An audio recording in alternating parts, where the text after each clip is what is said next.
अक्सर सफ़ेद दाग के पेशेंट्स जब इलाज कर रहे होते हैं, कई बार बहुत सीरियस होकर इलाज करते हैं, तो छुट्टी पे जाना भी छोड़ देते हैं, छुट्टियाँ ही नहीं जा रहे हैं। मुझे कहते हैं मैम हमने तो छुट्टियों पे जाना ही छोड़ दिया।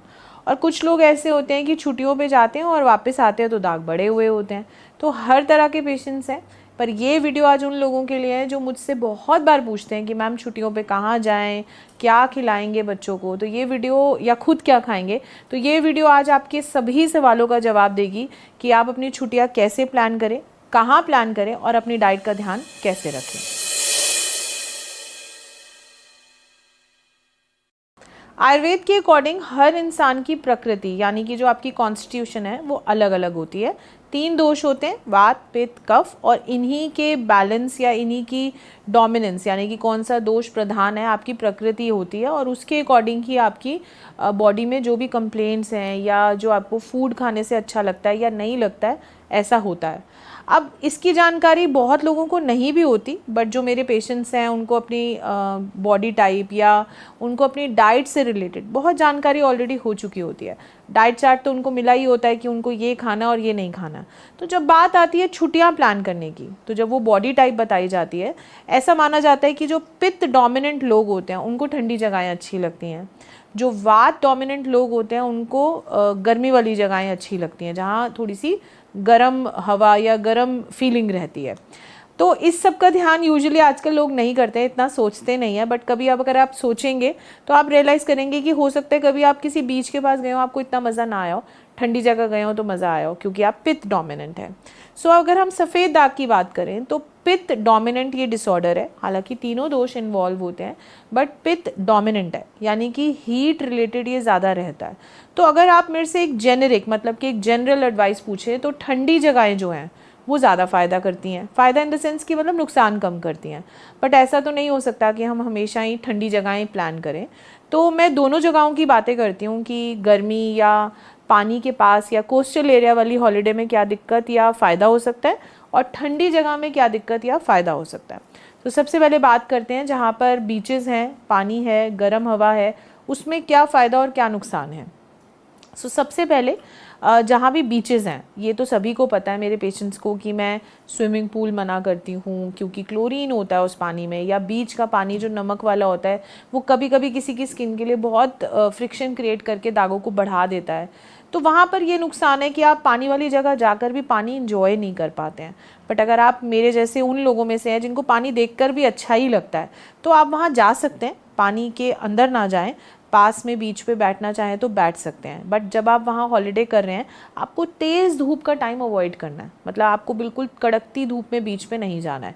या तो बिल्कुल अर्ली मॉर्निंग जाइए जब उसके आसपास का जो टेम्परेचर है, जो ज़मीन का जो रेत का वो ठंडा होता है, या इवनिंग में जाइए।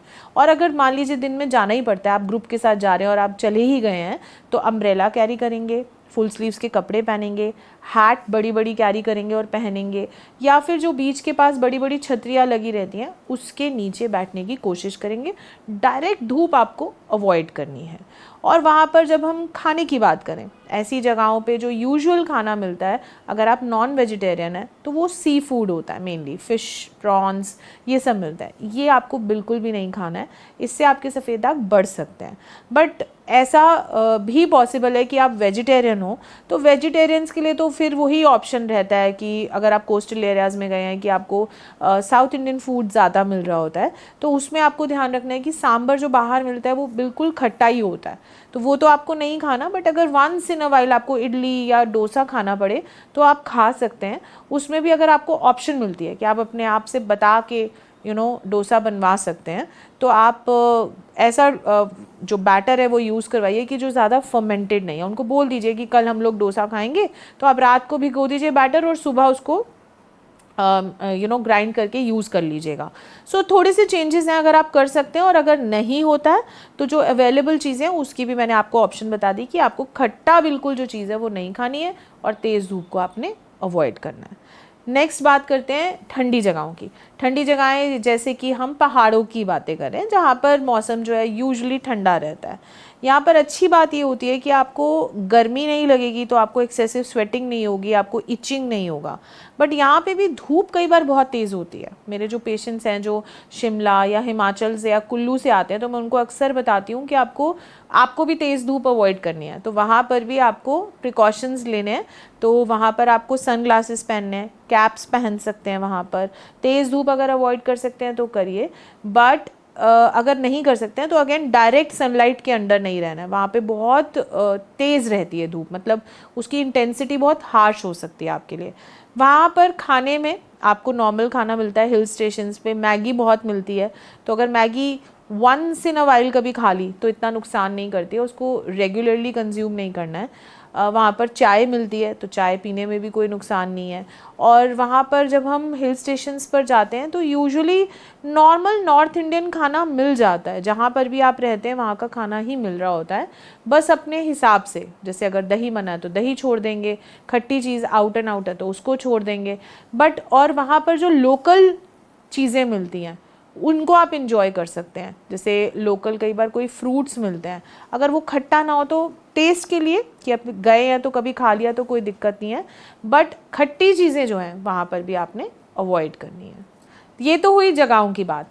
अब एक और सजेशन मैं अपने पेशेंट्स को देती हूँ, जो कि मैं आपके साथ आज शेयर कर रही हूँ, कि अगर आप मुझसे पूछ के ही अपनी छुट्टियाँ प्लान कर रहे हैं या अब ये वीडियो देखकर छुट्टियाँ प्लान करेंगे, तो एक ऐसी ऑप्शन है कि अगर आप होटल में जाके ना रुके, एक ऐसी एयरबीएनबी की ऑप्शन होती है, यानी कि आप उसे एक घर, अपार्टमेंट, छोटा सा फ्लैट लोग रेंट आउट कर देते हैं और वहाँ पर आपको एक छोटी सी किचन साथ में मिल जाती है। तो वहाँ पर आप अपने मुताबिक खाना बना सकते हैं। इससे क्या होता है कि आपके जो डाइट है आपके बच्चे की या आपकी, अगर आप पेशेंट हैं तो वो ख़राब नहीं होती है। तो ऐसा नहीं है कि आप छुट्टी पे जाकर भी घर का ही खाना खाएं, but at least most of the meals जो हैं, मान लीजिए सुबह का मील हो गया या दिन के स्नैक्स हो गए या रात का एक मील हो गया, एक मील या 2 मील आपके कंट्रोल में रहेंगे और आप उनको इंजॉय कर पाएंगे, और फिर आप बाहर की जो मैंने ऑप्शंस दिए उनको भी इंजॉय कर सकते हैं। सो एयरबीएनबी या रेंट आउट या अपार्टमेंट्स जहाँ पर आप खाना बना सकते हैं, ये एक बहुत अच्छी ऑप्शन है, जिससे कि आपको जो आपकी डाइट है और इलाज है उन दोनों में ही प्रॉब्लम नहीं आएगी। और कई बार ऐसी भी ऑप्शंस हिल स्टेशंस में ये ऑप्शन ज़रूर मिलती हैं कि लोगों ने अपने घर जो हैं, छोटे छोटे घर जो हैं, वो लोगों के लिए खोले होते हैं कि आप आके रुकिए। ऐसे होटल्स बना दिए उन्होंने कि वहाँ पर उनको वहाँ पे शेफ़ दे देते हैं और वो खाना बना देते हैं। तो ऐसी ऑप्शन भी आप ले सकते हैं। और ऐसा नहीं है कि ये बहुत महंगी ऑप्शंस होती हैं, नॉर्मल थोड़ा सा अगर इंटरनेट पे ढूंढेंगे तो ऐसी ऑप्शंस मिल जाती हैं जहाँ पर थोड़े नॉमिनल कॉस्ट में भी आपको खाना जो है वो आपके मुताबिक कुक या शेफ़ जो लोकल वहाँ के लोग होते हैं वो बना के दे सकते हैं। तो कभी कभी मैंने ऐसा देखा है छुट्टी के बाद लोगों की रिकवरी कई बार बढ़ जाती है, क्योंकि वहाँ पे पोल्यूशन कम होता है, स्ट्रेस कम होता है, खाना कई बार वहाँ पे फ्रेश मिल रहा होता है, और जो शहरों में हमें पेस्टिसाइड वाला मिलता है उससे थोड़ा बेटर होता है, तो बल्कि वहाँ पे रिकवरी आपकी शायद बढ़ भी जाए। तो ऐसा नहीं है कि आप छुट्टी एंजॉय नहीं कर सकते हैं, बस थोड़ा सा ध्यान देने की ज़रूरत है, थोड़ा सा एफर्ट करने की ज़रूरत है। और जब मुझसे मिलते हैं तो अपनी कोई भी परेशानी मुझसे डिस्कस करने की ज़रूरत है। जितना सोल्यूशन मैं आपको दे सकती हूँ मैं ज़रूर दूंगी, ताकि आपका विटिलिगो या आपकी जो हीलिंग है वो ख़राब ना हो।